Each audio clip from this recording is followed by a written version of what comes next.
everyone, welcome to the channel. I am Simran Sahani. तो all the class 12 students, तो अब हम पढ़ने वाले हैं टॉप क्वेश्चंस और सबसे ज्यादा इंपॉर्टेंट क्वेश्चन हमारी दोनों ही बुक्स के, फ्लेमिंगो के भी एंड विस्तास के भी। आपका जितने भी चैप्टर्स हैं मैं उसका सबसे इंपॉर्टेंट मटेरियल आपको प्रिपेयर कराने वाली हूँ इन चैप्टर्स के क्वेश्चन आंसर्स के थ्रू।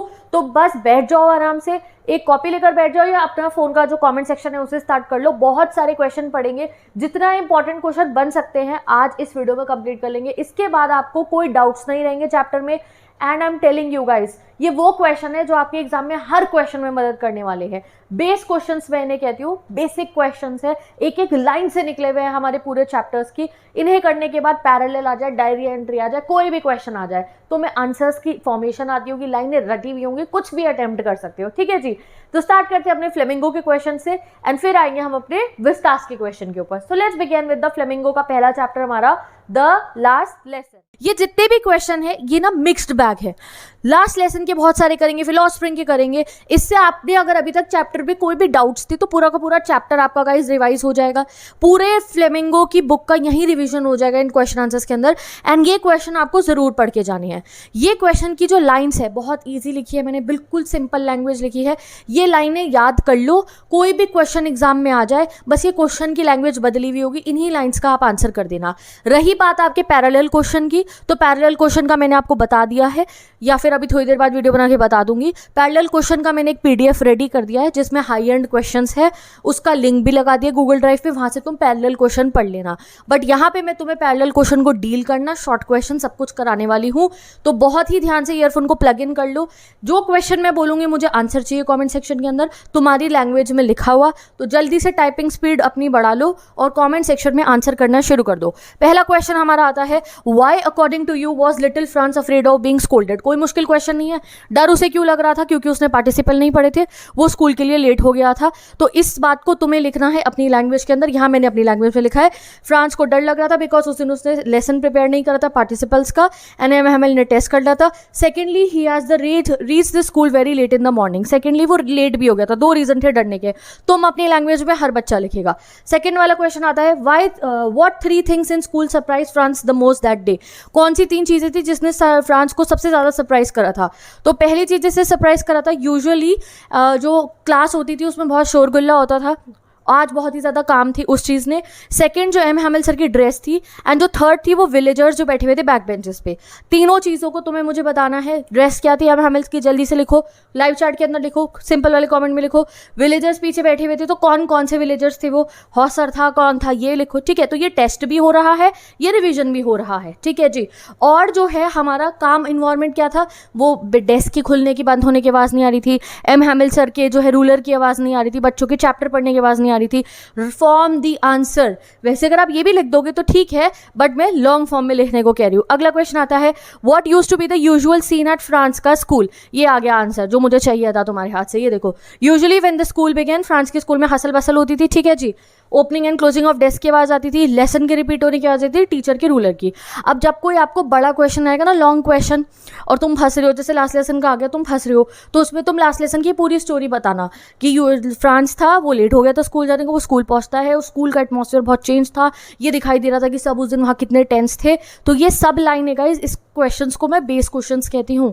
ये क्वेश्चन आपका डायरी एंट्री वाला क्वेश्चन आएगा। आंसर्स की जब तुम्हें लैंग्वेज पता होगी, इतनी लाइनें तुम्हें आती है, तो कोई भी क्वेश्चन बना के आप लिख दोगे। ठीक है।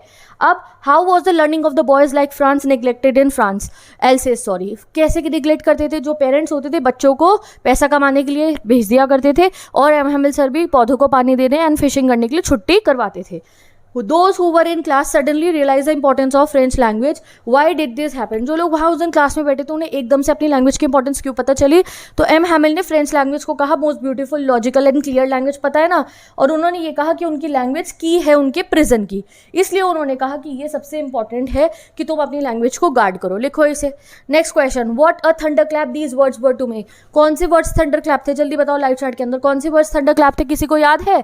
तो भाई कौन से वर्ड्स थे? जब एम हैमिल सर जो है कहते हैं कि ऑर्डर आया है बर्लिन से to teach only German in schools of Alsace and Lorraine from next day, इसी चीज को उन्होंने कहा था कि ये थंडर क्लैप है। न्यू मास्टर कल आएंगे जर्मन पढ़ाने के लिए फॉलोइंग डे से। इस अनाउंसमेंट को उन्होंने कहा कि ये थंडर क्लैप है। He was left in surprise shock to learn that new master was going to arrive the next day. ठीक है, लिखो इस चीज़ को, what words were thunderclap. मैं सभी के आंसर चेक करूंगी, सभी ने लिख रहा है, टाइप करो जल्दी टाइप करो, ठीक है। चलो, What did M. Hamel say about the French language? क्या कहा था? देखो अब वो क्वेश्चन और इस क्वेश्चन में कुछ डिफरेंस है, रिपीट ही कर देना है। तो एम हैमिल ने कहा था अपने स्टूडेंट्स को, विलेजर्स को, दैट फ्रेंच लैंग्वेज क्या है, most beautiful logical language world की है, क्लियरेस्ट है। He asked them to guard it among themselves and never forget it, क्योंकि जब भी हम एंस्लेव्ड हैं तो सिर्फ हमारी लैंग्वेज ही हमें बता सकती है। What had been put up on the bulletin board? ऐसा क्वेश्चन तो बहुत सिंपल सा है, क्या ही आएगा, बट फिर भी हमें सब क्वेश्चन पता होने चाहिए। तो लास्ट 2 ईयर से बुलेटिन बोर्ड से सिर्फ और सिर्फ बुरी खबरें ही आई हैं। और आज क्या आया था कि जर्मन्स ने कहा है कि एल्सेस और लॉरेन के स्कूलों में फ्रेंच जो है नहीं पढ़ाई जाएगी, ठीक है। What words did M. Hamel write on the blackboard before dismissing the last class? क्या वर्ड्स लिखे थे बताओ जल्दी से, सब कमेंट करें। क्या लिखे थे उन्होंने? वर्ड्स लिखे थे लॉन्ग लिव फ्रांस, या फिर आप कहो हमारा फ्रेंच लैंग्वेज में वीव ला फ्रांस। तो before dismissing the last lesson M Hamel ने ब्लैक बोर्ड की तरफ टर्न करके वहाँ पे वर्ड्स लिखे थे जिनका नाम था वीव ला फ्रांस या फिर long live France. Okay, what happened when the church की क्लॉक स्ट्रक 12? जब चर्च की क्लॉक में 12 बजे थे तो क्या हुआ था? तो जैसे ही चर्च की क्लॉक में 12 बजे थे सब लोगों ने प्रेयर सुनी थी, and eight the same time Prussian army के सोल्जर्स आ गए थे नीचे, और एम हैमिल सर ने क्या कहा था कि भाई अब क्लास एंड होती है, और वीव ला फ्रांस बोर्ड पे लिख दिया था। Now what is in your opinion the main theme of the last lesson? Last lesson की मेन थीम क्या है सभी लोगों को बतानी है। तो ये वाली लाइंस आप लर्न कर लो, रट्टाफिकेशन जो होती है ना इसके रट्टे मार लो, क्योंकि अगर कोई भी हाई एंड क्वेश्चन आता है हमारे लास्ट लेसन में से वो इसकी लिंग्विस्टिक शोविनिज्म वाली थीम पे ही आएगा ज़्यादातर, कि लैंग्वेज को प्रोटेक्शन के आपको लर्न करनी है, कि मेन थीम इसकी यही है लिंग्विस्टिक शोविनिज्म की, यानी कि वो लोग जो अपनी लैंग्वेज पे बहुत ज़्यादा गर्व करते हैं और वो दूसरों के ऊपर लगाने की कोशिश कर रहे हैं। It also shows the pain that is inflicted on the people of a territory conquered by them by taking away the rights or study to speak their own language। ठीक है, रीड कर लेना इसको। Next question, what order had come from Berlin that day, how did it effect the school? तो ये एक type का ऐसा कोई क्वेश्चन नहीं है, ये एक टाइप का ना एक 4-5 लाइनों में एक रिविजन्स आया हमारे चैप्टर का। तो ऑर्डर आया था जर्मन से कि फ्रेंच नहीं पढ़ाई जाएगी। एम हैमिल सर 40 साल से पढ़ा रहे थे फ्रेंच को, उन्होंने अपने सबसे बेस्ट वाले कपड़े पहने थे, ओल्ड विलेजर्स क्लासरूम के बिहाइंड बैठे थे, एवरीबडी इन द क्लास को फ्रेंच की इंपॉर्टेंस पता चली। एम हैमिल सर बहुत ही ज़्यादा परेशान थे एंड जेंटल टोन में पढ़ा रहे थे, सब लोग जो क्लास में थे अच्छे से पढ़ रहे थे। एम हैमिल सर ने सबको फ्रेंच लैंग्वेज को अपील करने को कहा है, एम हैमिल सर ओवरवेल्ड थे इमोशन से। ये कुछ लाइन्स हैं, अब हम लॉ स्प्रिंग के पढ़ेंगे, उससे पहले ये कुछ लाइन्स हैं, इनको ये कीवर्ड्स आप कहते हो ना की लाइन्स, इनको आप ध्यान रखना। ओके गाइस, अब आते हैं हम हमारे चैप्टर नंबर 2 जो हमारा लॉ स्प्रिंग है उसके इंपॉर्टेंट क्वेश्चन पे। What do you mean by the statement survival in Seemapuri means rag picking? तो रैक पिकिंग जो थी वही एक मेन जो है एक सर्वाइवल का जरिया था हमारे सीमापुरी के लोगों के पास में, उनके सोर्स ऑफ इनकम थी, क्योंकि माइग्रेशन के बाद जो से वो यहाँ पे इंडिया में रह रहे हैं यही उनका एक सोल बिजनेस है जो वो कर सकते हैं। It is only means of survival for them. ठीक है, what did living in Seemapuri actually mean? Seemapuri में रहना मतलब क्या था? सीमापुरी में रहना मतलब था एक्सट्रीम पॉवर्टी में रहना। जो भी पीपल यहाँ पे रहते थे ये 30 सालों से आइडेंटिटी के बिना, परमानेंट के बिना वहाँ पे रह रहे हैं। What does Anees Jung attempt to bring out in her story लॉ स्प्रिंग? लॉ स्प्रिंग में वो क्या दिखानी है बताओ जल्दी कमेंट सेक्शन के अंदर। पॉवर्टी दिखाई है उन्होंने, ट्रेडिशंस दिखाए हैं, जो ऐसे सर्कमस्टेंस दिखाए हैं जहाँ पे चिल्ड्रन को कंपेल होना पड़ता है कि वो चाइल्ड लेबर करे। अगला question, describe the irony in sahibs name. बिना बोर्ड पे से देखे लिखो क्या है आयरनी साहिब के नेम में। तो साहिब के नाम का मीनिंग बताओ, साहिब आलम, और जो है लॉर्ड ऑफ द यूनिवर्स इसका रियल मीनिंग है, बट उसकी आयरनी क्या है कि भाई ये Saheb Alam, it's quite organic that lord of the universe is young barefoot rag picker who scrounges gold in the garbage of Delhi. कि भाई वो बच्चे का नाम रखा गया है जो बेचारे के पास चप्पल तक नहीं है और वो तो कूड़ा बीनता रहता है। What is illegal that none of the bangle makers of Firozabad know? क्या है इलीगल चीज़ है जो उन्हें पता नहीं है? Bangle makers don't know that जो बच्चे हैं अगर वो काम कर रहे हैं इन फैक्ट्रीज़ के अंदर तो वो इलीगल है। अगर ये इम्प्लीमेंट हो जाए लॉ तो 20,000 बच्चे बाहर आ जाएंगे। ठीक है, through the years rag picking has required proportions of fine art. अब ऐसा क्वेश्चन आ सकता है एग्जाम में, इसका मतलब बताओ कि रैक पिकिंग एक आर्ट यानी कि एक कला बन गया, इसका मतलब क्या है?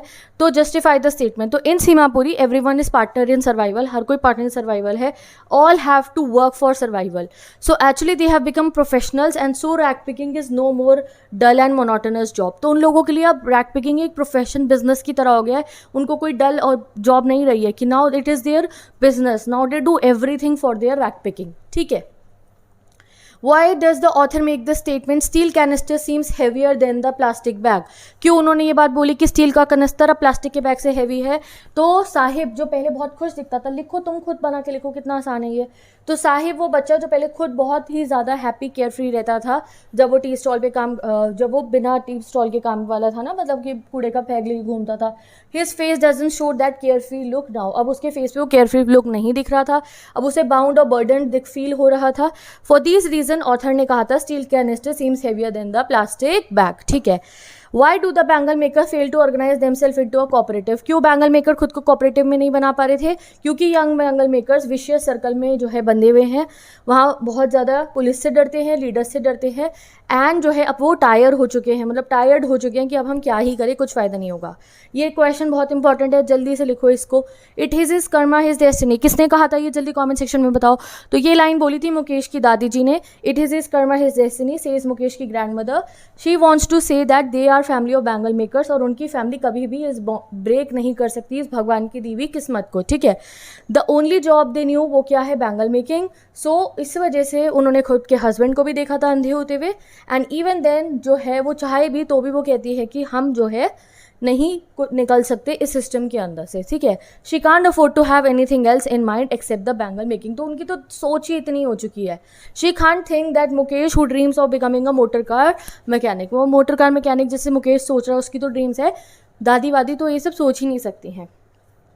What forces conspire to keep the workers in Bengal industry at Firozabad in poverty? तो ये जो ये वाला क्वेश्चन है ये आपको लॉन्ग आंसर्स में बहुत हेल्प कर सकता है, तो इसे पढ़ो। तो कौन कौन थे the workers in the bangle industry जो है हमारे फिरोजाबाद के विशियस सर्कल। ये लाइन जरूर लिखना विशियस सर्कल वाली। बताओ, तुम बताओ, अब इसको यहाँ से मत देखो, रिपीटेड है वैसे भी है। बताओ क्या चीज़ें थी जो उनको निकलने नहीं दे रही थी फिरोजाबाद में से। एक प्रॉपर आंसर फॉर्म करके जल्दी से लिखो कमेंट सेक्शन के अंदर।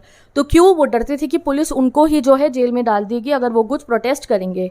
Y has nothing been change in Firozabad? Firozabad में आज तक कुछ क्यों नहीं बदला है? तो 2 लॉज बन चुके हैं चाइल्ड लेबर के अगेंस्ट, बट फिर भी नहीं बदला है, क्योंकि वही चीज़ है कि जो उनको एक्सप्लॉइट करा जा रहा है by the money lenders and all. तो एक क्वेश्चन को देखा तुमने 3 लैंग्वेज में पूछा गया है, ऐसे ही आपके एग्जाम में होगा, आंसर इन्हीं में से आएंगे। ये बेस क्वेश्चन है, बस क्वेश्चन की लैंग्वेज थोड़ी सी बदली हुई होगी, तो तुम चालाकी से उसको समझ जाना कि ऐसा आंसर तो हमने पढ़ रखा है कल ही। ठीक है। How is the line few airplanes fly over Firozabad symbolically significant? Symbol बताओ इसका क्या मतलब है इसका। तो when asked if Mukesh ever dreams of flying a plane, वो कहता है नहीं, Mukesh is satisfied with more tangible and attainable dream. अब मुकेश को ख्याली पुलाव नहीं बनाने हैं, वो जैसे हमारी सोफी बहन बनाती है, ठीक है, ऐसी नया है ये। इसको क्या है कि ठीक है मुझे मेरी ड्रीम है तो मुझे गाड़ी चलानी है और मुझे मैकेनिक बनना है। एरोप्लेन तक अभी इतना मैं सोचूं तो मैं नहीं, इतना मैं नहीं करने वाला हूँ। Aeroplane symbolises something distant also. अब एरोप्लेन का एक और मीनिंग है, just like far fetched dream and people of Firozabad were not expose to grand dreams like that. ठीक है जी, चलो अगले क्वेश्चन पे आते हैं। अब आता है हमारा डीप वाटर का क्वेश्चन। तो आपने देखा इसके साथ में आपका पूरा का पूरा चैप्टर भी रिवाइज हो गया है।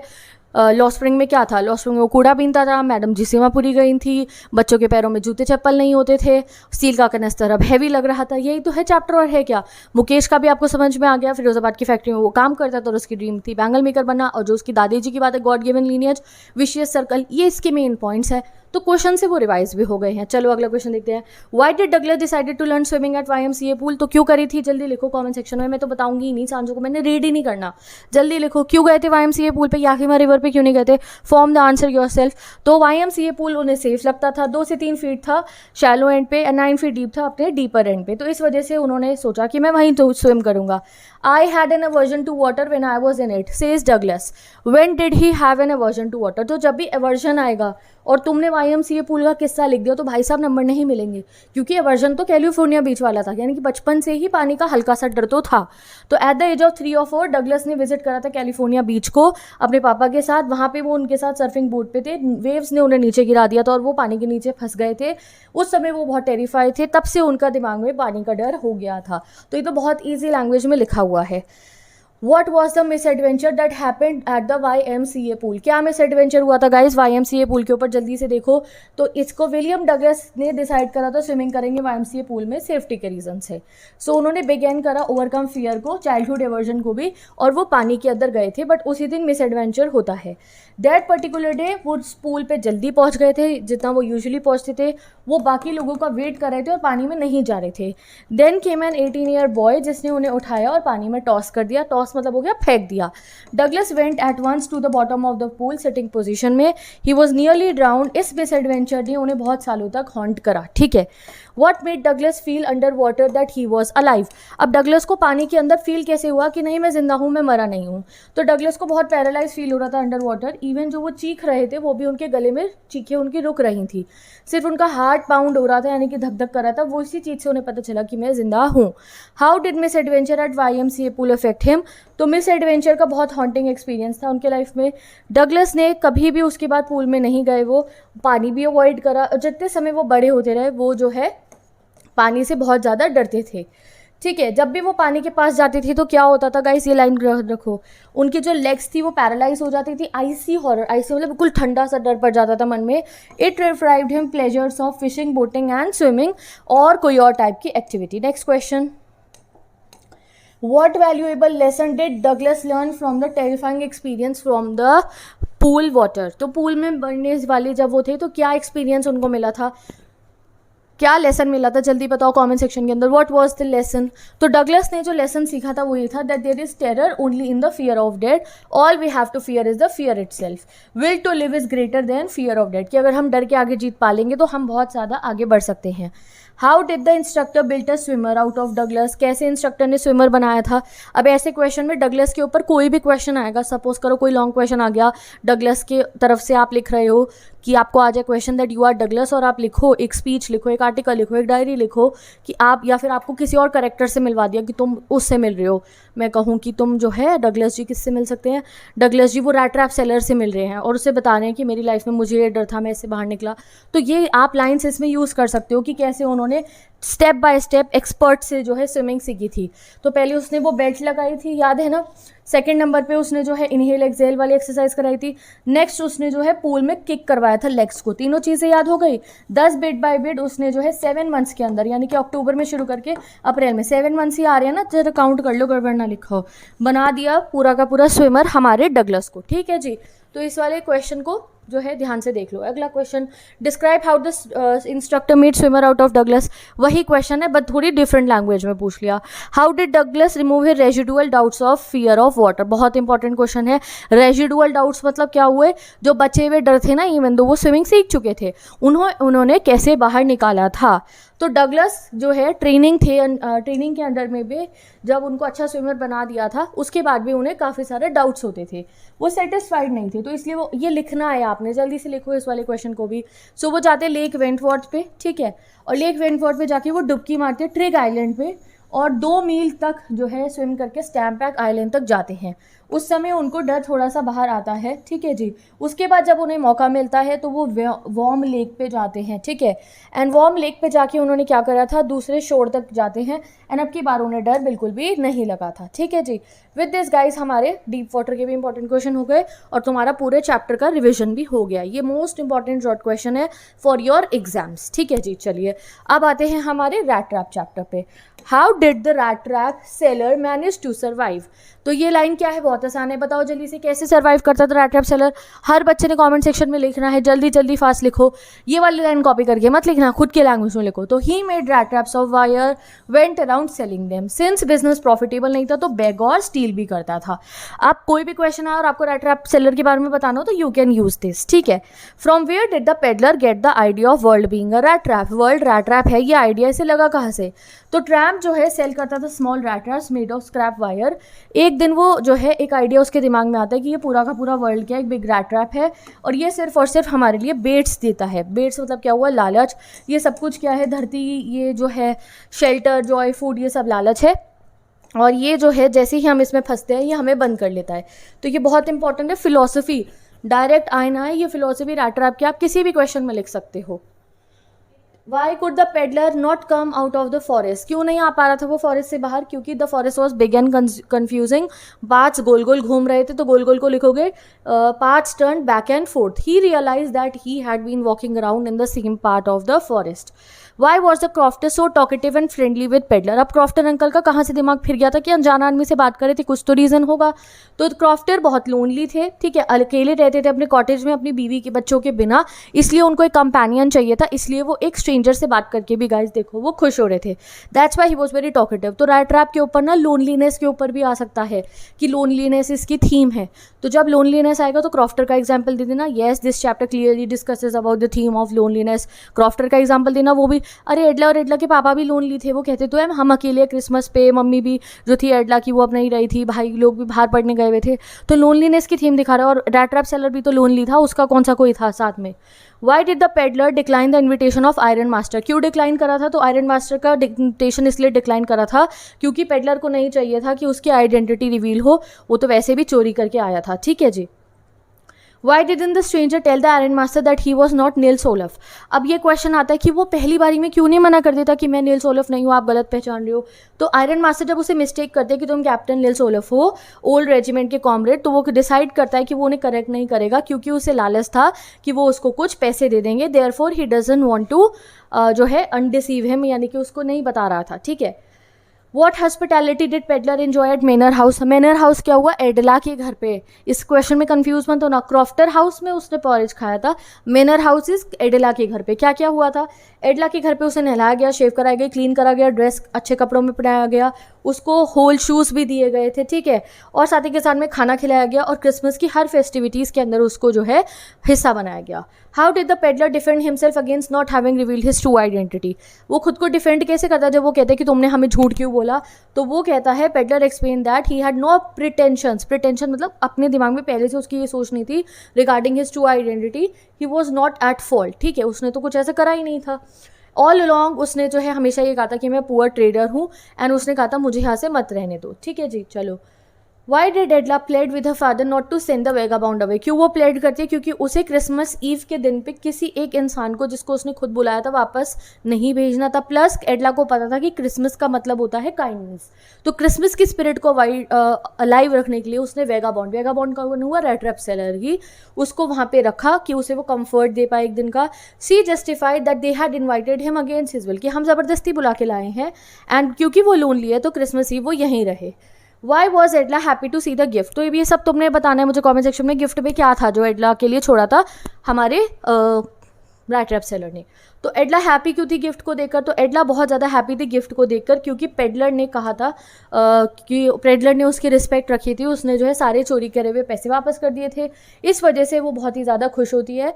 और अब उसे इस सोच की खुशी होती है कि जिस गेस्ट को उसने ऑनर करा था ना, उसने वो ऑनर अपना रखा. ठीक है, कि उसने कैप्टन की तरह रखा उसे, तो कैप्टन की तरह ही उसने ट्रीट करा. ऐसा बात है. हमारा अगला question, what brought about the change in the life of peddler? तो एडला की जो वार्म सिंपैथी थी, कंपैशन था, उसी की वजह से उसकी लाइफ में चेंज आया था. He is touched by the kind treatment जो एडला ने उसे दिया था, despite knowing his real identity. The latent goodness of his heart is awaken and he actually behaves like a true captain. चलिए अभी एक आध क्वेश्चन और है. अच्छा हाँ, ये एक लॉन्ग आंसर है, मैंने हर एक लॉन्ग आंसर भी इंक्लूड करा है जो तुम्हें हेल्प करेगा पैरेलल और वो थीम बेस्ड क्वेश्चन में. The story rat trap explore the idea of human being possess the innate tendency to redeem themselves from their dishonest ways if motivated. मतलब यही है, इतना मुश्किल क्वेश्चन देके कंफ्यूज होना. मतलब कि अगर आपके साथ कोई अच्छे से पेश आए और अगर आपको कोई मोटिवेट करे अच्छा बनने के लिए तो आप बन सकते हो. क्या करना है इसमें? कुछ भी नहीं करना. पूरी रैट ट्रैप की स्टोरी बता देनी है कि स्टार्टिंग में तो उसने क्रॉफ्टर का मनी चुरा लिया था, बट जब एडला ने उसको जो है अच्छे से ट्रीट करा तो उसके बाद वो जो है वापस आ गया था इन द गुड वेज. ठीक है जी. रीड कर लो इसको बहुत अच्छे से. I am waiting. पॉज कर लो वीडियो को, इसे रीड करो अपने आप से. आपको बना के एक समरी टाइप लिख देनी है इसमें रैट ट्रैप की. अब आते हैं गाइस हम हमारे नेक्स्ट चैप्टर पे जो है इंडिगो. इंडिगो चैप्टर का पहला क्वेश्चन आता है, हु वाज राजकुमार शुक्ला? वो गांधी जी से कहाँ मिले थे?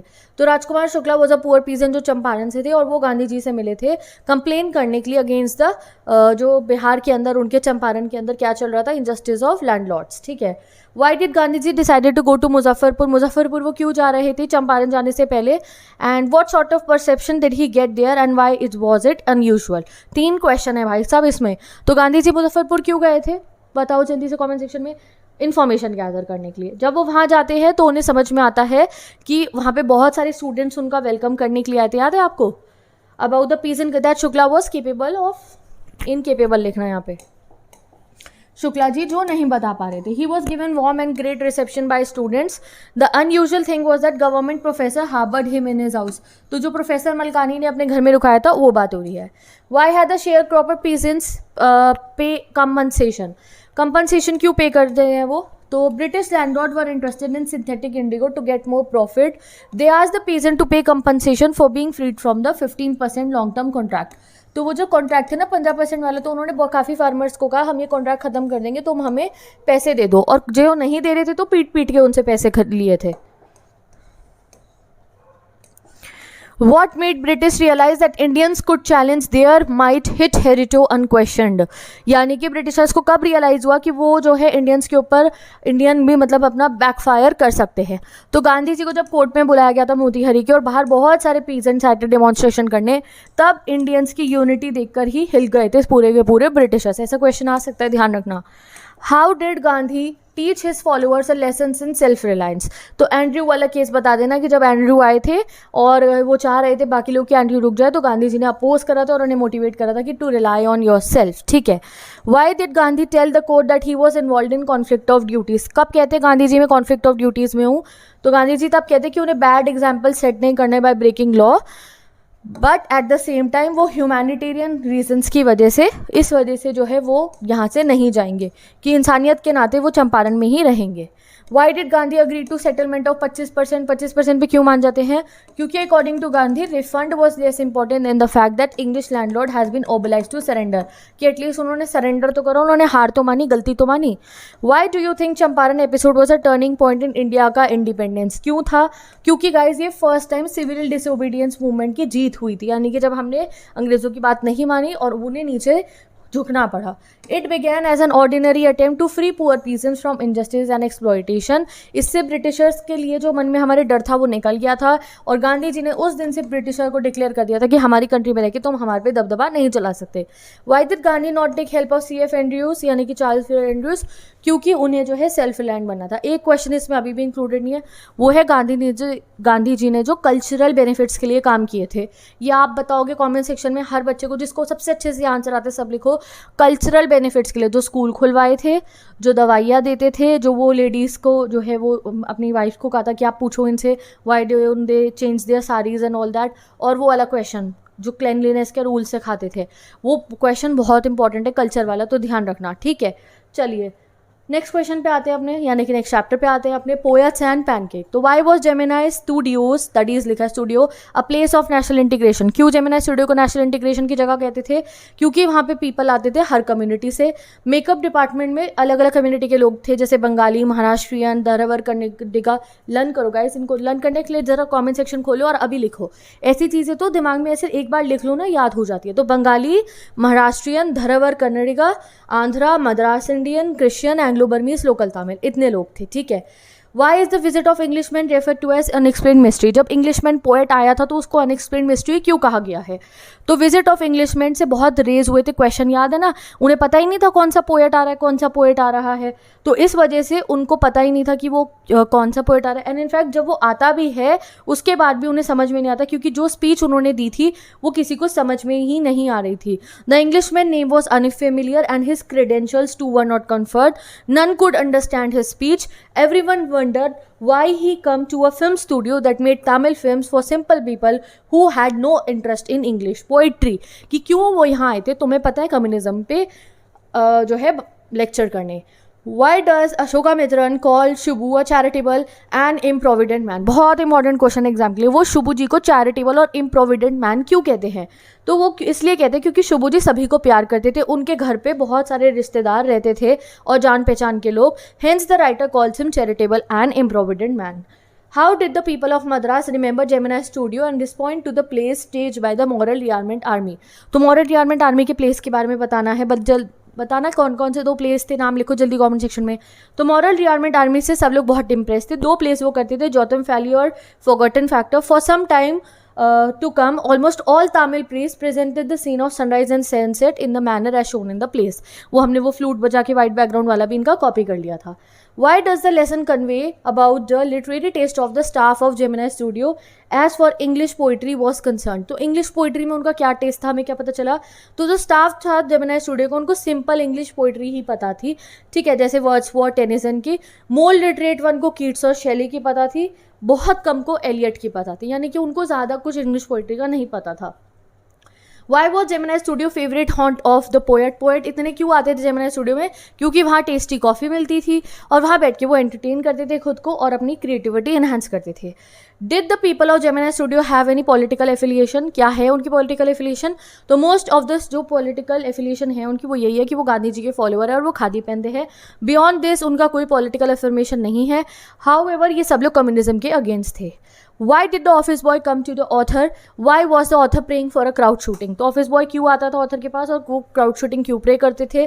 तो ऑफिस बॉय याद है ना आपको क्यों आता था? अपने दुखड़े रोने आता था कि मैं सक्सेसफुल नहीं हुआ और उसका ग्रेट यूटिलिटी टैलेंट जो है वो वेस्ट हो रहा है, इसलिए वो चाहते थे कि क्राउड वर्क हो और वो वहाँ से चला जाए. विद दिस गाइज हमने इंपॉर्टेंट क्वेश्चन इसके भी कर लिया. अब आते हैं अपने नेक्स्ट चैप्टर पे जो है interview. How can the importance of interview be justified in the modern journalism? आप कैसे कह सकते हो इंटरव्यू बढ़िया चीज़ है? तो इंटरव्यू एक most serviceable medium of communication है today.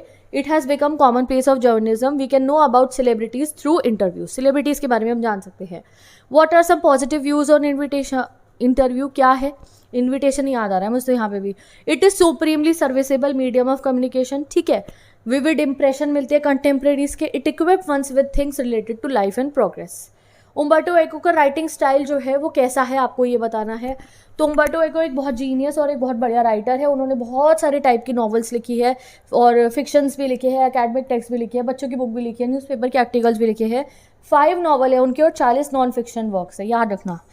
How was Umberto Eco become popular among the general public? General public में वो कब पॉपुलर हुई? जब उनकी name of the rose viral हो गई थी. ठीक है.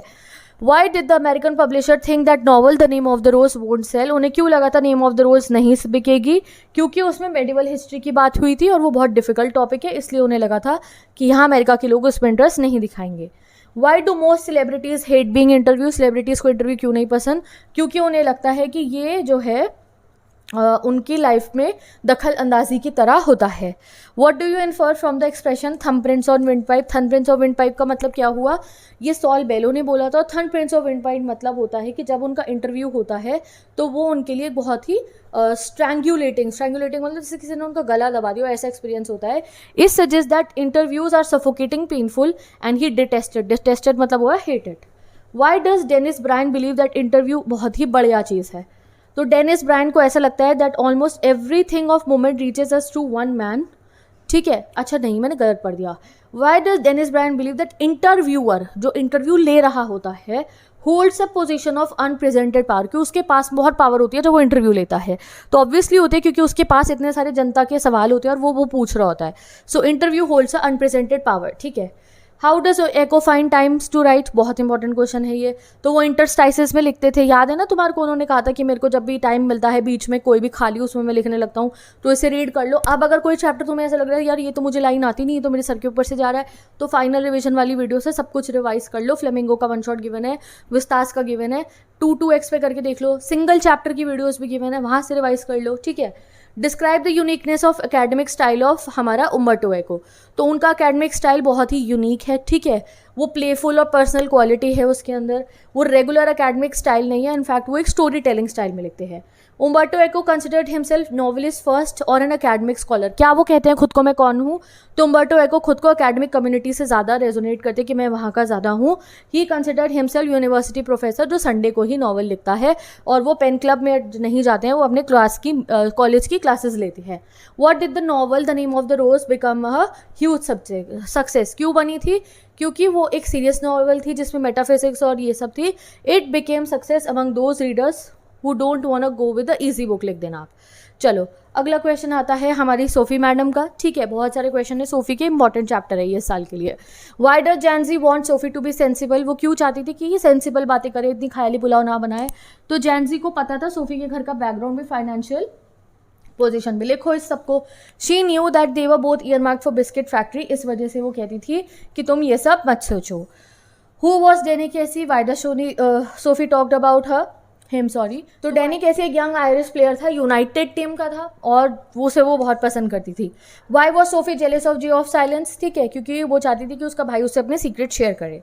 Gen Z and Sophie in spite of being friends were poles apart. Obviously Jansie realistic और प्रैक्टिकल थी और सोफी एक ड्रीमर और एक एस्केपिस्ट थी, आपको ये लिखना है। Why did Sophie not want Jansie to know about her meeting with Danny Casey, वो क्यों नहीं चाहती थी कि जो है डैनी कैसी के बारे में जैनजी को पता चले। तो सोफी को गाइस पता था कि जैनजी है नोजी, नोजी मतलब इधर उधर की बातें करेगी वो, और वो काफ़ी इंक्विजिटिव है बाय नेचर, मतलब क्वेश्चन करती है, तो इसलिए वो नहीं चाहती थी कि उसको पता चले, वो पूरे नेबरहुड को बता देगी। Sophie and Jansie were classmate, what were the differences between them that अब शो इन द स्टोरी। ये आंसर तुम्हें लिखना है गाइज, अब कमेंट सेक्शन के अंदर जल्दी से बताओ क्यों आप कह सकते हो जैनजी और सोफी बिल्कुल अलग अलग थी। बनाओ अपनी लैंग्वेज में, दिमाग के घोड़े दौड़ाओ और जल्दी से लिख के बताओ मुझे, ठीक है। How would you describe the character and temperament of Sophie के पापा। सोफी के पापा कैसे थे, प्रैक्टिकल पर्सन थे जो हमेशा गुस्सा हो जाते थे।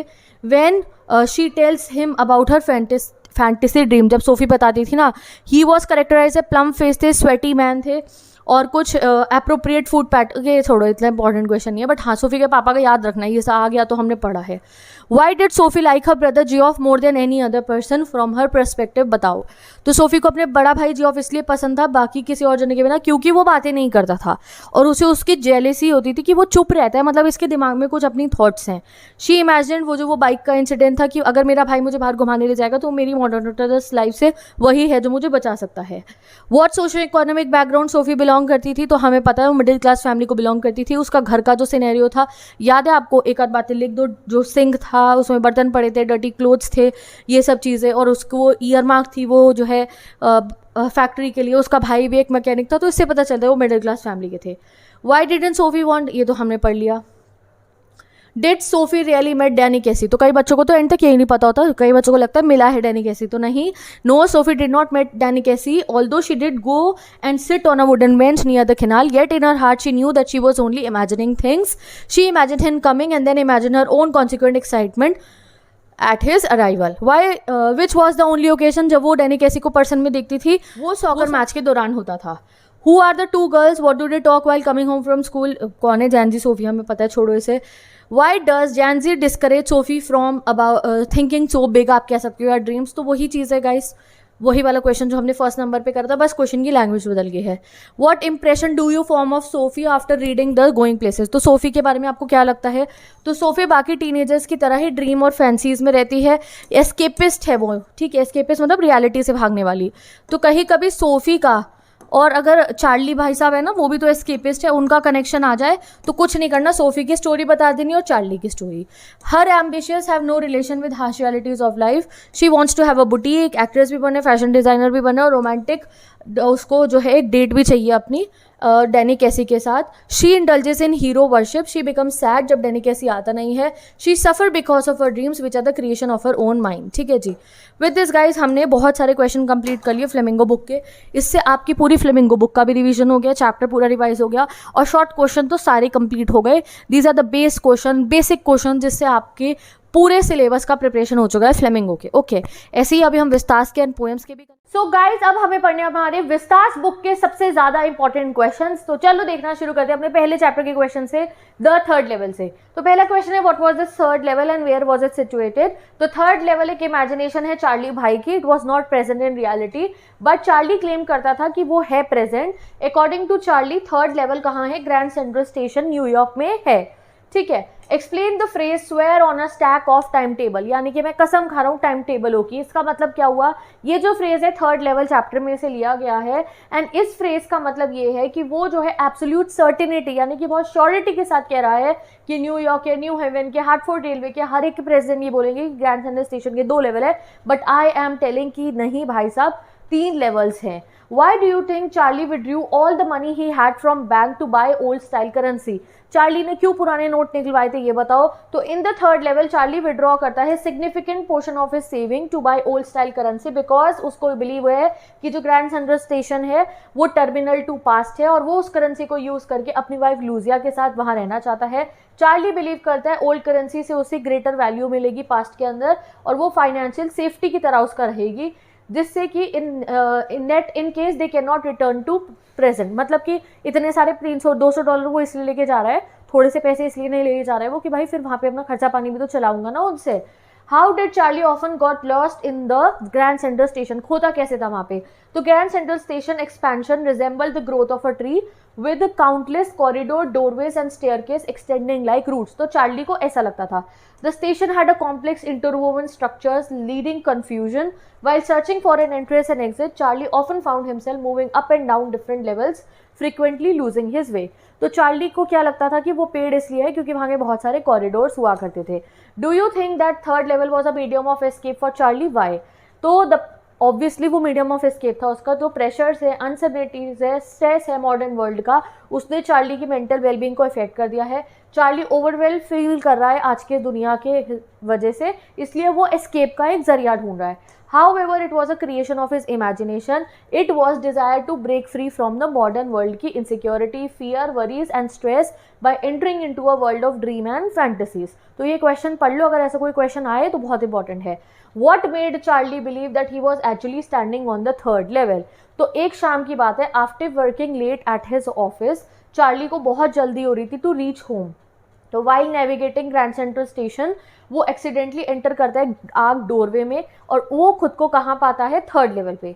The station had an old fashion और रोमांटिक आप कह सकते हो चार्म। वुडन टिकट काउंटर था, ओपन गैस फ्लेम लाइट्स थी and people were dressed in a vintage clothing. This unique setting convince Charlie that he had truly discovered a hidden third level to 1894।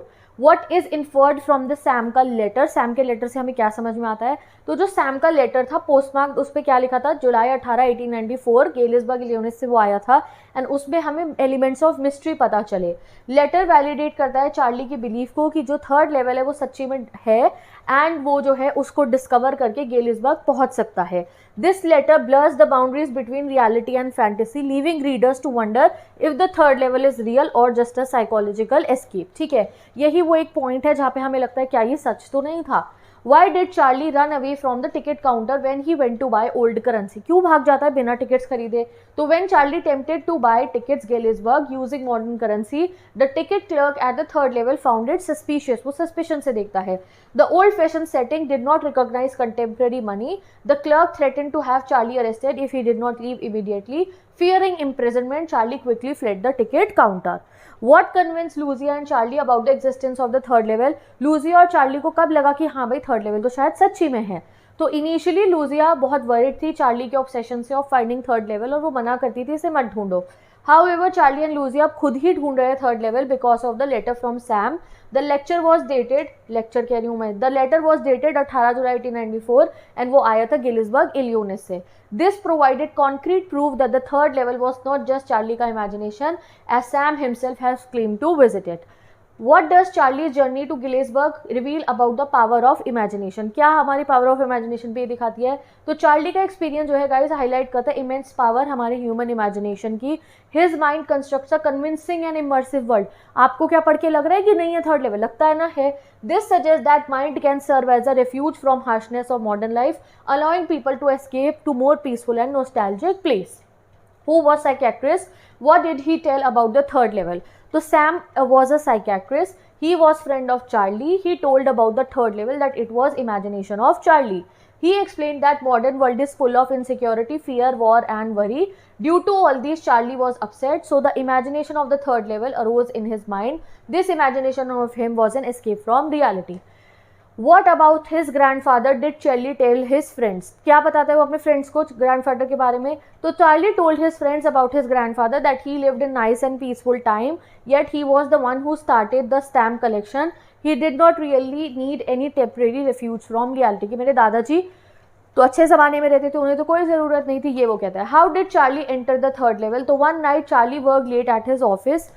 He was in a hurry to get home, so he went to the Grand Central Station to catch a suburban train.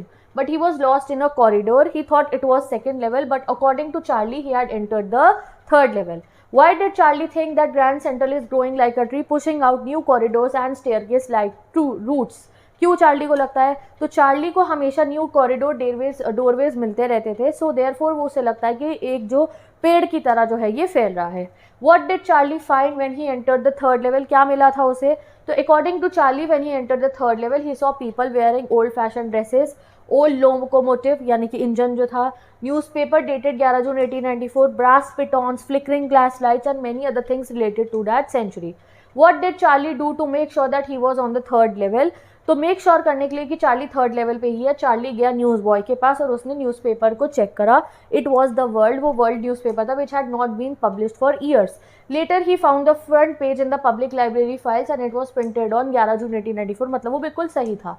What information about Gettysburg, Illinois is given in the text? तो Charlie ने describe करा था Galesburg Illinois को as a wonderful town with big old house, huge lawns and tremendous trees. What happened to Charlie with the ticket window? तो ये repeat हो गया है क्वेश्चन, देखो। What was the stamp collection? How it was related to Charlie? तो stamp collection link था जो join करता था पास्ट प्रेजेंट को in the story. This collection was passed on to Charlie from his grandfather. What is the first day cover बताओ अब। तो when a new stamp is issued, stamp collector buys some. They use them to mail to envelopes to themselves on the very first day of sale. The stamp of the post office proves the date. The envelope is called the first day cover. What did Sam write in letter to Charlie? क्या लिखता है वो? तो Sam wrote in his letter to Charlie that he had found the third level and had reached there. वो वहाँ पहुँच गया है। Sam mentioned in his letter that he was staying in Galesburg for the past 2 weeks and watching various activities. वहाँ पहुँच चुका और सब कुछ देख रहा है। He invited both Charlie and his wife Lucia there, so we can say that Sam was a victim of worldly worries like Charlie. Okay guys, तो अब देखते हैं हम हमारे टाइगर किंग के important question. Why was the Maharaja once again in danger of losing his kingdom? तो in his quest to achieve the killing of 100 tiger, tiger king ने impose करा था ban on hunting tiger in Pratibandhapuram. British officer ने जब permission मांगी तो उनको वो मना कर देते हैं। A photo session with the dead tiger को भी वो मना कर देते हैं, ठीक है। And the king refused and thus ran the risk of losing his kingdom to a high rank British officer, ठीक है। तो अब एक बार इसे रीड करो। A British officer asked his permission to allow him tiger hunting and subsequently a photo session with dead tiger. The king refused and thus ran the risk of losing his kingdom to high-ranking British officer. Why did the Maharaja have to pay a bill of 3 lakh rupees to British jeweler? So at one time Maharaja was in danger of losing his throne as he had refused a high-ranking British officer to hunt a tiger in Pratibandhapuram. He was very fond of hunting tiger and being photographed with them. Now the Maharaja stood in danger of losing his kingdom. To appease British officer, Maharaja sent 50 expensive rings to British officer's good lady, मतलब wife, who kept the whole lot. Thus Maharaja has lost हमारा 3 lakh rupees, ठीक है। आगे पढ़ते हैं। Why did Maharaja decided to get married? शादी करने का क्यों शौक चढ़ता है उन्हें? तो महाराजा had exhausted the tiger population, मतलब खत्म ही कर दी थी इन प्रतिबंधापुरम, but he still had 30 more to kill. So he asked his diwan to draw up the figures of tiger population in the different native states. He would marry into a royal family with a large tiger population. The diwan found the right girl. The Maharaja killed 5 or 6 tiger each time he visited his father-in-law. Which problem did the Maharaja face when he had killed 70 tigers? क्या problem आती है? तो within 10 years of the prediction tiger king ने kill कर दिए थे 70 tiger. Then in the forest of Pratibandhapuram the maharaja asked his dewan to draw figures of their tiger population in different native states so that he could marry a royal family with large tiger population. दीवान साहब वो लड़की ढूंढते हैं, ultimately वो उन लड़की से शादी करके 99 टाइगर्स तक मार जाते हैं, ठीक है। When did the Maharaja decide to double the land tax for villager? कब वो डिसाइड करते हैं? तो 100 tiger essential to disprove the philosophy could not be located, ठीक है। जो 100 टाइगर था ना, जो सबसे एसेंशियल था कि वो प्रोफेसी को गलत साबित कर दे 100वां टाइगर, वो मिल ही नहीं रहा था, तो इसलिए एंगर में वो डबल कर देते हैं land tax. He called the dewan and strictly ordered him to double the land tax, ठीक है। The dewan want him that the people would rise and revolt, then their state would fall prey to Indian National Congress, but didn't relent. King को कोई फर्क नहीं था। Who is the hero of the story? The tiger king. तो tiger king के story में tiger king ही hero है और उनके सारे नाम लिख देना। What was the great miracle that took place? What was its result? ठीक है। तो astrologer said that the child born under the particular star one day have to meet death, ठीक है, कि वो मरेगा। तो तब जो है हमारे टाइगर किंग बोलते हैं दैट प्लीज आप मुझे बताओ कि मैं मरूंगा तो मैं मरूंगा कैसे। What did the infant born just 10 day old tell wise astrologers? क्या बोले थे टाइगर किंग? तो द इन्फेंट सेड, तो जब टाइगर किंग सिर्फ 10 दिन के थे तो उन्होंने एक लॉजिकल क्वेश्चन कहा था। Infant said that all those who are born will die one day, so he did not need to know this prediction. ठीक है. He further said that there would be some sense if they could tell him the manner of his death. ठीक है.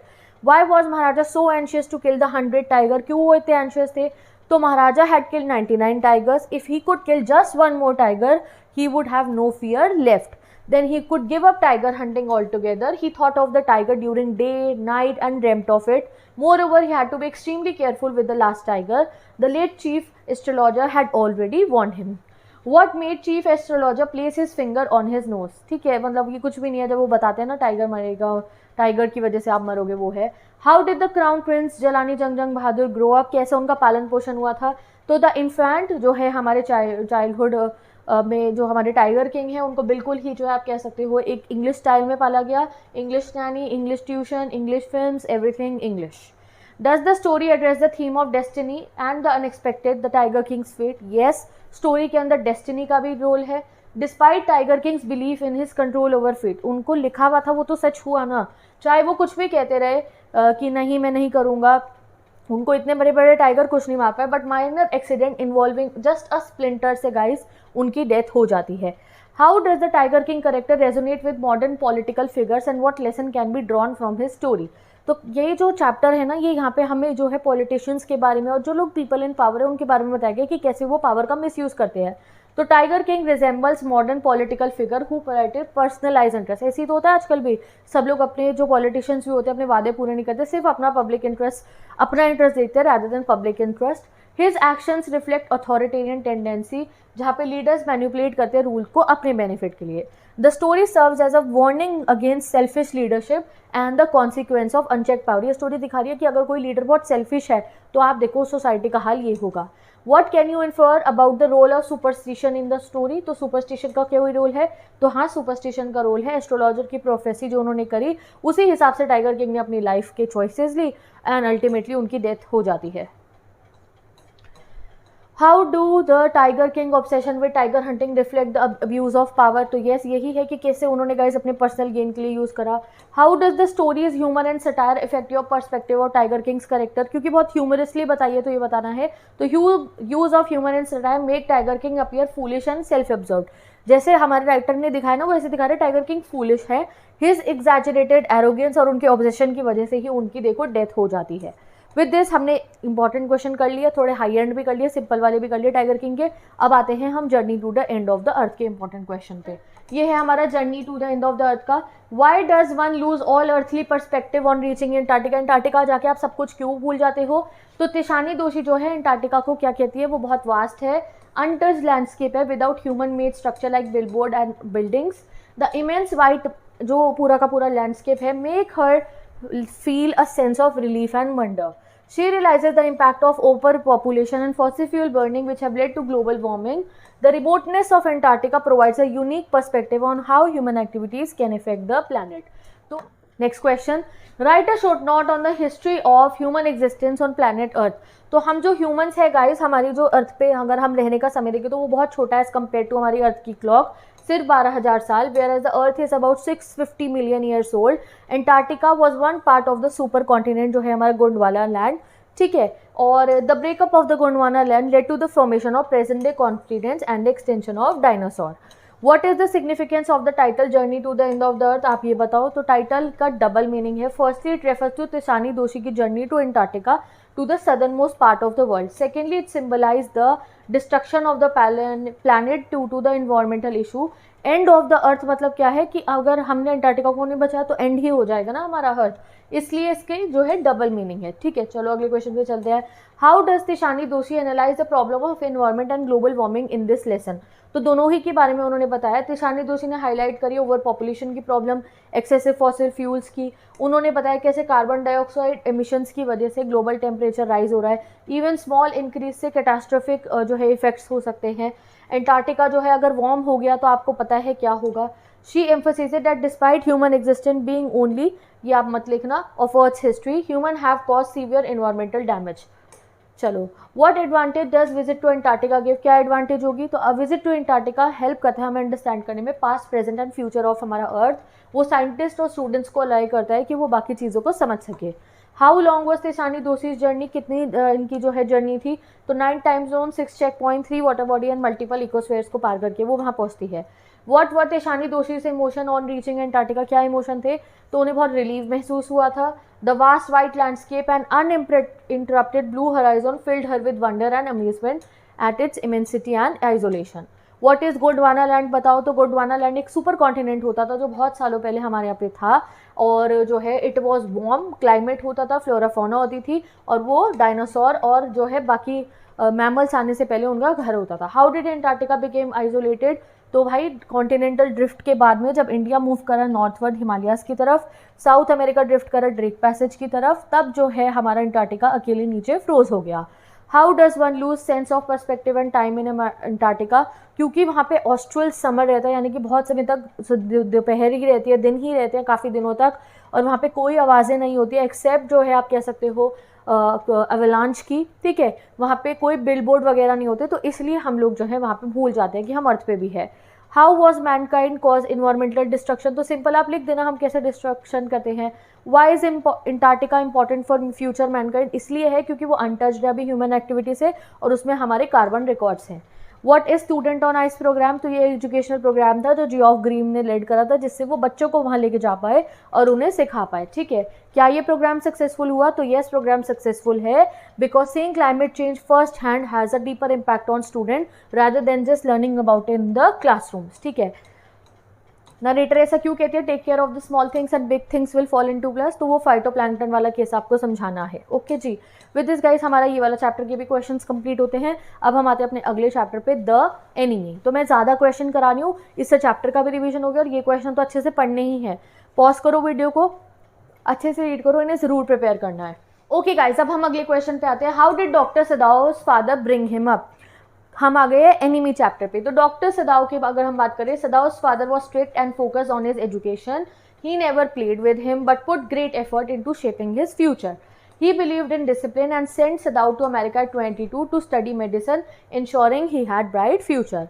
Where did Sadao meet Hannah? Why didn't he marry her immediately? कहाँ मिले थे और शादी एकदम से क्यों नहीं करी? तो सदाओ मिले थे हैना से अमेरिका में, अमेरिकन प्रोफेसर के घर पे। They did not marry immediately because they wanted Sadao's father's approval and wished to marry in a traditional Japanese way. Who was the white man? How did he come to the shore?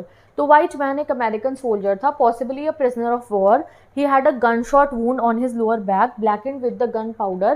He was likely shot while escaping, and his body was further injured by the rocks in the sea before washing up on shore. What did the Dr. Sadao initially want to do? Why didn't he do it? तो initially doctor सदाओ चाहते थे कि वो best course of action ले, put the man back in the sea. However, being a doctor, he was trained to save lives, so he decided to treat, despite knowing as a patriotic Japanese, he would eventually have to hand him over to the authorities. How does the old gardener reflect the common Japanese belief and sentiments? तो old gardener को believe हुआ कि सदाओ को उस white man को छोड़ देना चाहिए, क्योंकि जो है मतलब मार देना चाहिए या उसे पानी में वापस फेंक दे, क्योंकि सी ने और गनशॉट ने नेचर का वे था उसे पनिश करने का. अगर हम उसको रोकेंगे तो बैड लक आएगा और रिवेंज आएगा from the nature. How did Yumi react when she asked to clean the wounds of white man? तो यूमी रिफ्यूज कर देती है वॉश करने को वाइट मैन को, saying she had never touched a white man before and would not do it. Hana did not force her and instead wash the man herself even though she was afraid and disgusted. How did Hana help Sadao in the operation? कैसे करा था? तो before Sadao started, Hana wash the white man and provided him with towels. She felt sick and almost fainted, even running to reach मतलब वो vomiting करने गई थी, but returned to assist.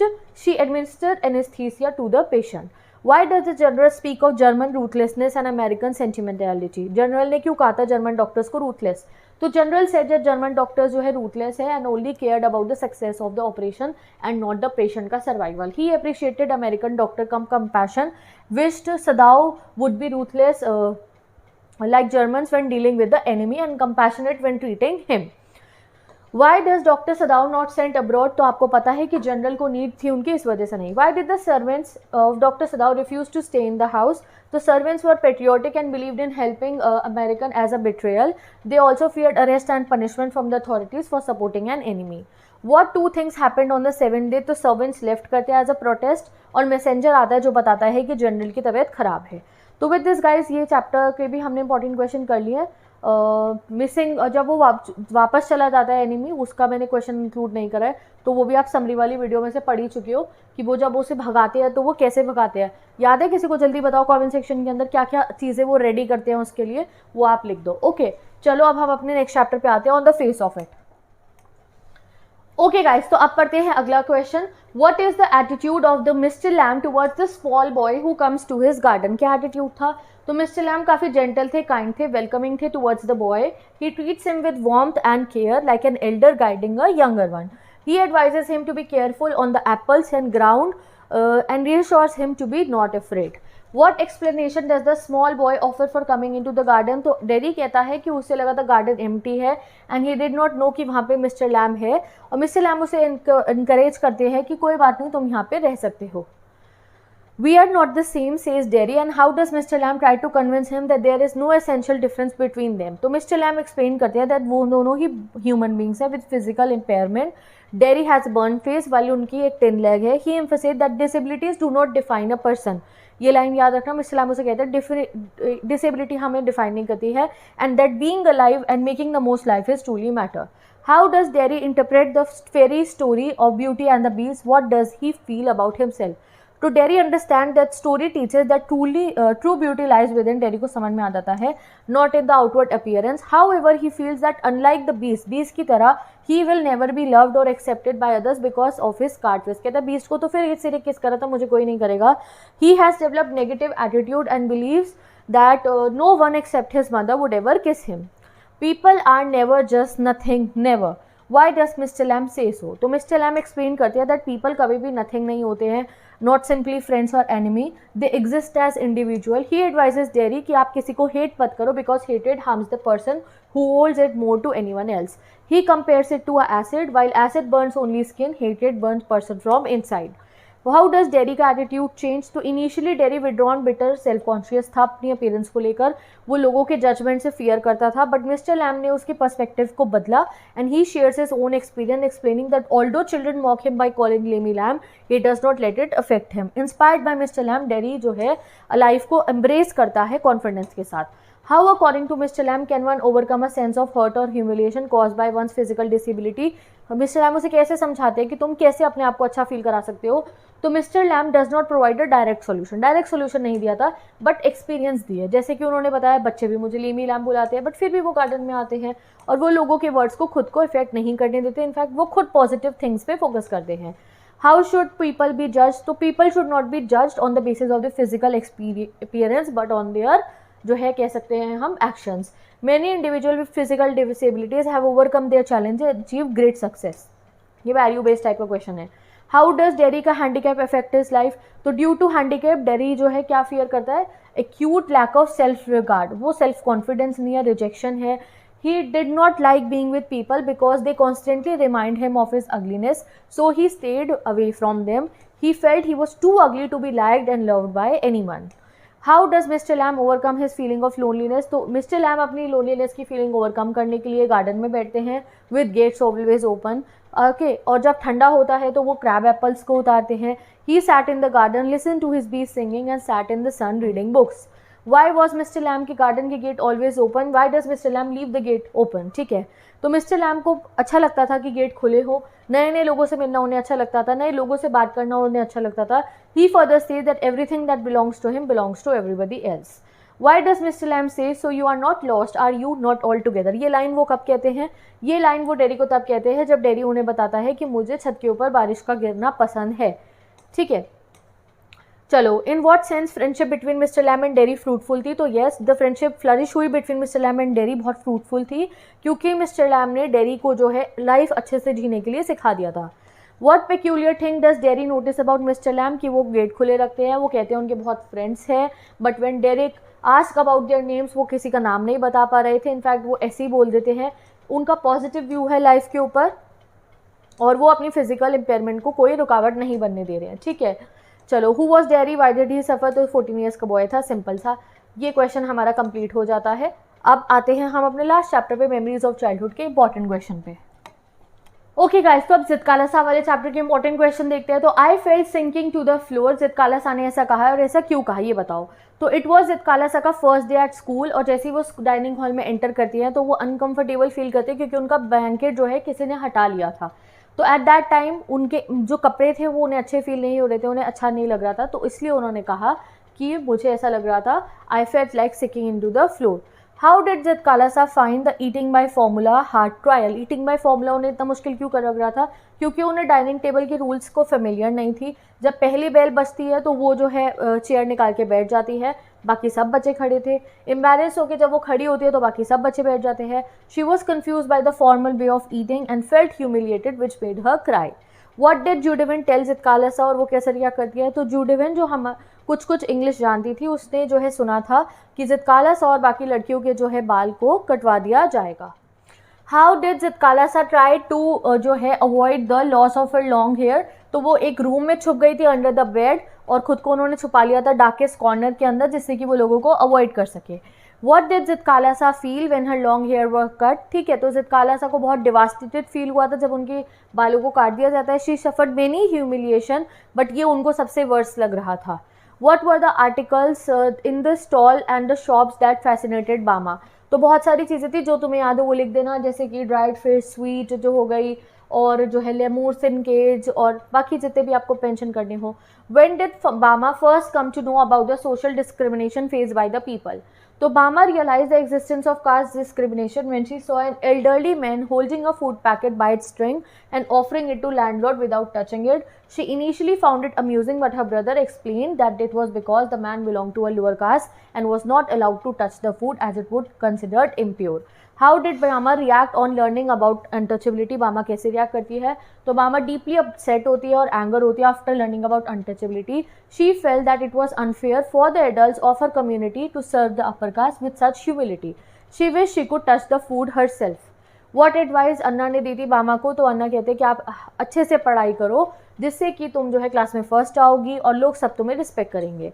How did the landlord's man behave with the anna? तो आपको पता है कि उन्होंने उनका नाम पूछा था, मोहल्ला पूछा था, जिससे कि वो जान पाए कि वो कौन सी कास्ट को बिलोंग करते हैं। तो विद दिस गाइस हमने ये वाले चैप्टर के भी मोस्ट इंपॉर्टेंट क्वेश्चन देख लिए हैं। यहाँ पे हमने बहुत सारे शॉर्ट क्वेश्चंस देखे हैं, फ्लेमिंगो और विस्तास दोनों ही बुक के देख लिए हैं। इससे आपका चैप्टर्स का रिवीजन भी हो गया, एंड आपको सारे ही क्वेश्चंस मैंने आपको इस वीडियो में करा दिया जो सबसे इंपॉर्टेंट थे आपके एग्जाम के लिए। ठीक है, एक बार आप इस वाले सेशन के सारे क्वेश्चंस को देख लो। ओके, अब मैं मिलूंगी आपसे नेक्स्ट वीडियो में। पोएम का इंपॉर्टेंट क्वेश्चन अलग से आएगा, इसमें मैंने इंक्लूड नहीं करा है, तो अगले वाले लाइव सेशन में जाके उसे अटेंड कर लेना। एंड फाइनल लाइव रिवीजन के लिए रेडी हो जाओ, जो शाम को स्टार्ट होने वाला है मेरे चैनल पे, उसका लिंक डिस्क्रिप्शन बॉक्स में है, उस पर जाके रिमाइंडर सेट कर दो, जहाँ पे हम लोग एक फाइनल रिविजन कर लेंगे। जिस बच्चे को कोई भी डाउट्स है वो सब उसमें से क्लियर हो जाएंगे। Bye bye, take care, best of luck, I will meet you in the next.